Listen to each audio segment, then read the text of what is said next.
Hello and welcome to this week's AB Tutor Tips video.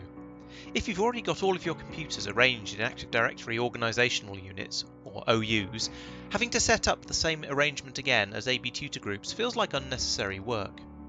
To save you having to do it all twice, AB Tutor supports automatic syncing between AD OUs and AB Tutor groups. Not only does this mean that you can populate a group automatically without having to pick out the specific computers that belong in it, it also means that if you move a computer from one room to another, when you update your AD structure to show it this change, AB Tutor will automatically update as well. Before creating your sync job, ensure that you have created a group in AB Tutor to sync against. Right-click on Shared Groups, select New Group and New Device Group.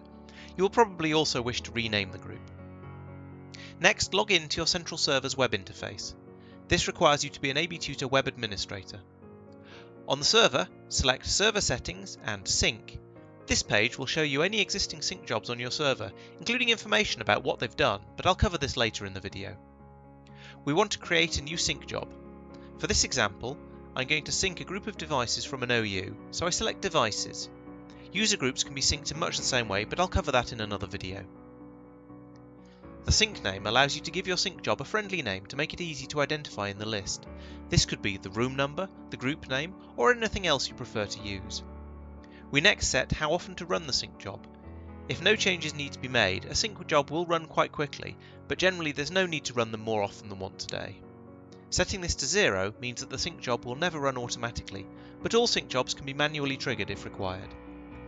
Now we add the name of the domain we are working with. If your domain uses SSL or SecureAuth, you can configure that here too.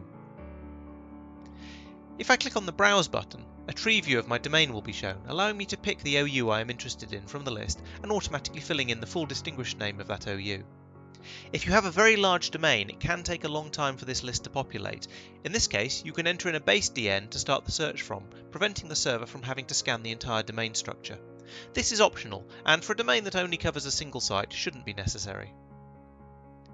The LDAP filter allows you to filter the devices found by the search, perhaps telling it to only include devices that are in a specific security group. You can also choose to recurse child OUs, which means that the scan won't just look in the OU you specified, but will also look inside any sub-OUs that are inside the specified one. Once all this has been configured, press Next. On this page, you can specify the group you created earlier to use as the target of the sync. If you forgot to create the group at the start, you can do it now and then click the blue Refresh button to update the list. Note that each group can only be associated with a single sync job, so if you select one that's assigned to another, it will be removed from the other sync. Next, click Next again. The final step of creating a sync job allows you to automatically specify which users have access to this group. This will also be kept up to date by the sync job, allowing you to control who has access to groups by updating Active Directory. Once again, we can specify a domain OU and filter in exactly the same way we did earlier.